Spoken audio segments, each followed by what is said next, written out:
Hello guys, तो आज हम पढ़ेंगे इस वीडियो में प्रेजेंट कंटिन्यूअस टेंस। ठीक है, तो दोस्तों जो प्रेजेंट कंटिन्यूअस टेंस का मतलब हम समझ लेते हैं थोड़ा।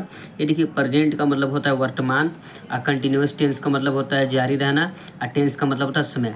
तो दोस्तों इसका पहचान क्या है, मतलब हम कैसे इसको पहचानेंगे। तो दोस्तों यहाँ देखिए, जिन वाक्यों के अंत में रहा है, रही है, रहे हैं, रहा हूँ आदि शब्द आते हैं, present continuous tense present continuous tense कहलाते हैं। ठीक है, आप देखिए यहाँ एक एग्जाम्पल से समझते हैं।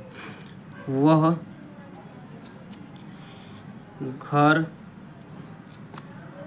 जा रहा है। ठीक है, अब देखिए दोस्तों, वह घर जा रहा है, इस वाक्य मतलब इस सेंटेंस के अंत में देखिए क्या है, रहा है। ठीक है, मतलब इसमें से मैच कर गया, रहा है लास्ट में ये कह लिया जिन वाक्यों के अंत में। ठीक है, रहा है। ठीक है, तो ये देखिए मैच कर गया, तो इससे हम जानेंगे कि प्रेजेंट जो है कंटिन्यूअस टेंस है। ठीक है, लास्ट में रहा है आते हैं। ठीक है, अब दोस्तों देखिए इसको साधारण वाक्य के बनाने के कुछ नियम होते हैं। ठीक है, तो देखिए दोस्तों यहाँ क्या है, एक वचन कर्ता के साथ इज का प्रयोग किया जाता है।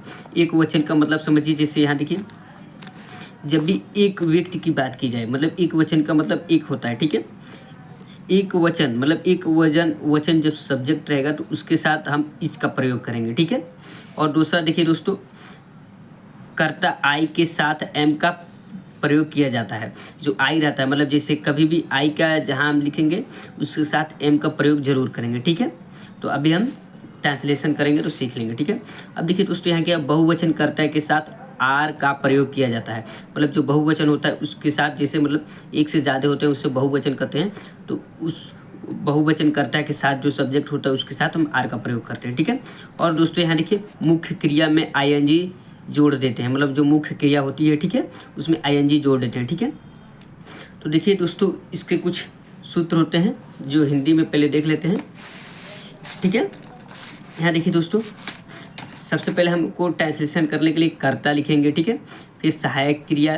ठीक है, सहायक क्रिया में क्या क्या आएगा, इज, एम, आर। इज का प्रयोग कब, एक वचन के लिए, एम का प्रयोग आई के साथ लगेगा, आर का प्रयोग बहुवचन के लिए, फिर मुख्य क्रिया, फिर अन्य शब्द। ठीक है, अब देखिए यहाँ इंग्लिश में भी लिखा है, कर्ता का मतलब होता है सब्जेक्ट, सहायक क्रिया का मतलब होता है हेल्पिंग वर्ब, मुख्य क्रिया का मतलब होता है मेन वर्ब, अन्य शब्द का मतलब होता है अदर वर्ड। ठीक है, अब दोस्तों देखिए यहाँ हम ट्रांसलेशन बनाकर देखते हैं। ठीक है, यहाँ देखिए, तुम किताब पढ़ रहे हो। ठीक है, तो तुम जो होता है वो बहुवचन है, तो पहले देखिए हम पहले तुम की इंग्लिश लिखेंगे। ठीक है, अब देखिए दोस्तों सबसे पहले क्या लिखते हैं, कर्ता, तो मैंने तुम लिख दिया। ठीक है, और फिर सहायक क्रिया, तो हम सबसे पहले देखेंगे कर्ता एक वचन है कि बहुवचन है। तो कर्ता तुम का मतलब होता है यह बहुवचन है, मतलब तुम बहुवचन होता है। ठीक है, तो तुम जो है ये बहुवचन है। ठीक है, तो हमने रूल्स में क्या पढ़ा था, जो तुम का मतलब बहुवचन के साथ आर का प्रयोग हो। ठीक है, बहुवचन के साथ आर का प्रयोग हो। चलिए देख लेते हैं एक बार। ये देखिए यह लिखा है, बहुवचन कर्ता के साथ आर का प्रयोग किया जाता है। ठीक है,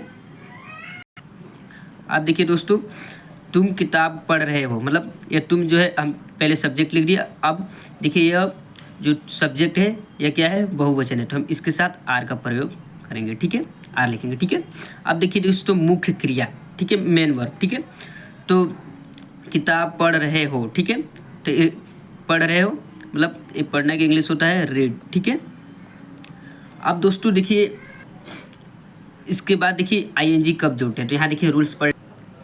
देखिए दोस्तों, ये मुख्य क्रिया में आईएनजी जोड़ देते हैं। ठीक है, जो मुख्य क्रिया है उसमें आईएनजी जोड़ते हैं।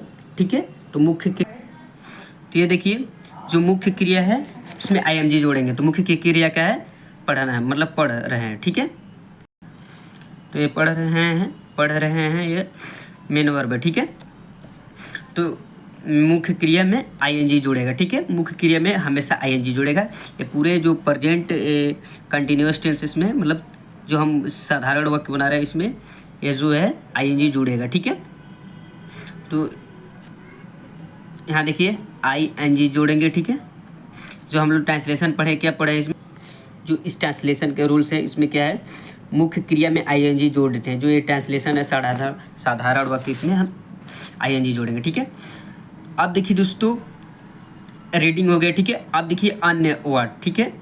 तो अब इसमें ऑब्जेक्ट कहाँ है, किताब, तो इसका स्पेलिंग क्या होता है, बुक, ठीक है। अब देखिए ट्रांसलेशन कंप्लीट हो गया। अब देखिए दोस्तों एक बार और इसे समझ लेते हैं। सबसे पहले देखिए दोस्तों तुम किताब पढ़ रहे हो, ठीक है। ये हम सबसे पहले क्या लिखते हैं, सब्जेक्ट, ठीक है। तो सब्जेक्ट को हम कर्ता करते हैं, तो तुम क्या है यहाँ करता है, ठीक है। तो तुम है, अब तुम बहुवचन है कि एक वचन है, तो बहुवचन है तो बहुवचन के साथ आर लगेगा, ठीक है। अब पढ़ रहे हो मतलब इसमें मेन वर्ब रीड है तो आईएनजी जोड़ते हैं मेन वर्ब में, तो रीडिंग। और फिर अदर वर्ड मतलब ये ऑब्जेक्ट है, अदर वर्ड यहाँ देखिए मतलब बुक, ठीक है। अब देखिए हम खेल रहे हैं, ठीक है। तो दोस्तों जो हम का स्पेलिंग क्या होता है, ठीक है।